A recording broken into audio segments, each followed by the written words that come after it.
you could see that Jimmy was a little bit flat tonight, and I said to him, I think he's a huge puncher, and that's one of his biggest attributes. So to do that, you've got to sometimes be a little bit more aggressive. When he landed early, hurt him badly.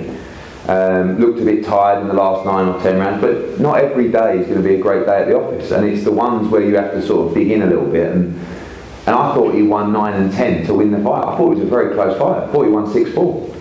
And you know, if you come out and he was tired, and if he came out in the 9th and 10th and lost those rounds, I think he would have lost the fight, which would have been a disaster, really, to be honest. I mean, you know, you can come back, but to lose at English title level with the expectations we have of these guys, that's a disaster, and it would have been for Lady as well.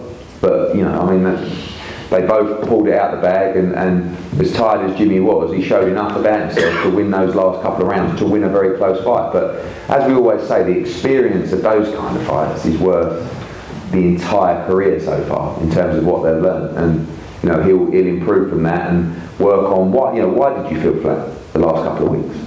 You know, we can't afford for that to happen again. And Giorgio, levels above Levi Giles tonight. Just some of your performance for him. Yeah, it was good performance. Happy I got the rounds in, I guess. Yeah, I mean, maybe I should have stepped on the Scott him out there in round 5. But yeah, it is what it is. More rounds under my belt. Yeah, just a little disappointed because he just stood there and just took punches. But yeah, that's that level, so I'm happy to step up. Do you want to go up, kind of up that next level, like reach velocity, someone like that next? Yeah, we'll see. We'll speak to the team and we'll move on. I'm down for anyone really, to be honest. Congratulations, John. Thank you. Gunman, Moton. Go on then, Gunman, what you got for us? Go on. Question for you, Eddie. This is one for you. You've got Visioli next to you, this brother. He was moving swifter than Taylor in that ring tonight. Like literally, location settings off, barely got hit. What's next for him? Can you make that Curmel Moton? I doubt it, to be honest with you, because why would you fight Giorgio Visioli? Like, you know, unless there was a huge amount of money on the table, which there will be more and more money on the table as that fight gets bigger and bigger. At the moment, it's not as big as it could be one day. And when they're building him and making an investment in him, why would you gamble now in a fight that could be 10 times bigger? We'll gamble now because we know we win. Do you know what I mean? But do they really know that they win that fight? And that shows you how much we know, because we're ready to take that fight. We don't actually see it as that much of a gamble, to be honest with you. But like, the build-up's great for them both. What I do believe, and I said to his managers tonight, is I think we really need to step up now, because you're winning. It's not boring because it's so good, but it's so one-sided. Like, and you know, he gave a couple of rounds away in his last fight, but tonight was like, Levi Giles was a good fighter. You know, he's challenged in good fights for the British title, and it was so one-sided. Like, and well, that's the thing. But you're going to get bored against that level.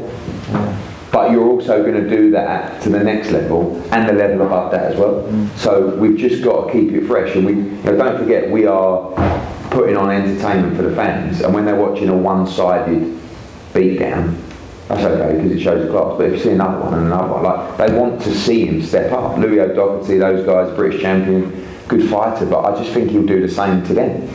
So you've got to take the handbrake off and just, like, till you get to a stage where you go, okay, that was a bit more competitive, we'll stay here for now and we'll build again. And then, I think once you're at these levels and you're winning easy, like every round, you've got to move up the levels. Definitely one. But I just think he's so good, he's going to do that to a lot of levels beyond this. As a promoter, it must be a joy to watch him. Your heart rate must be down. He's more slippery than Max Branning in there.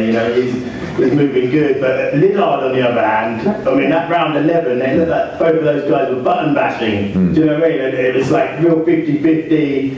Were you a little bit more concerned in that fight that?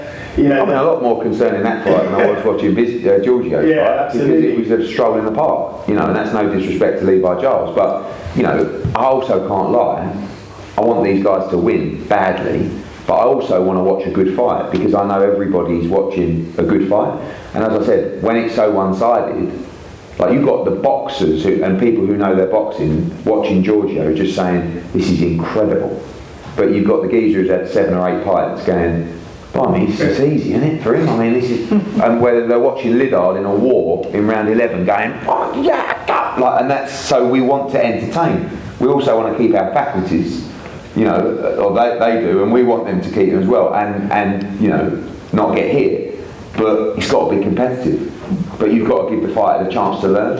And I just feel like Giorgio's had that chance to learn. And he's not afraid to move up the levels, and nor's the team.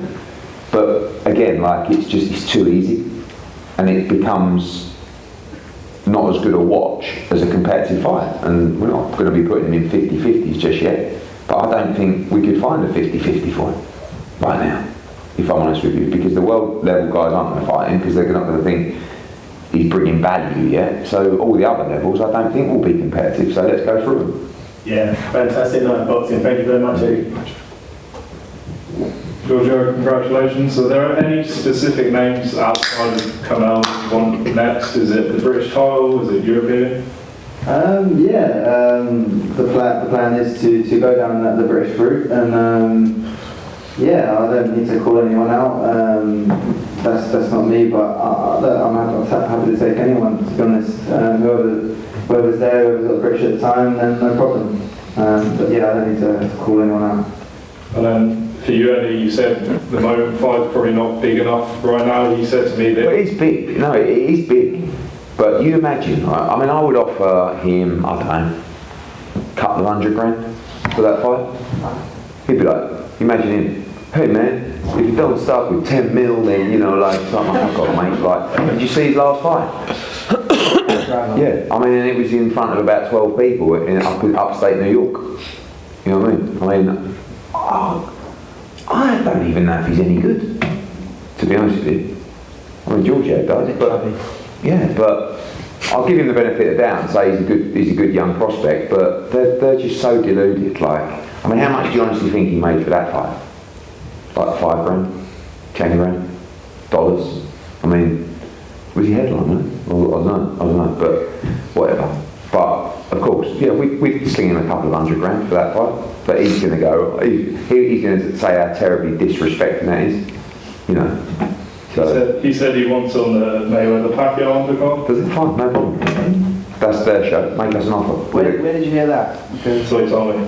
Oh, he told you, did he? Wow. Wow. Friends. We'll see if he's all talk.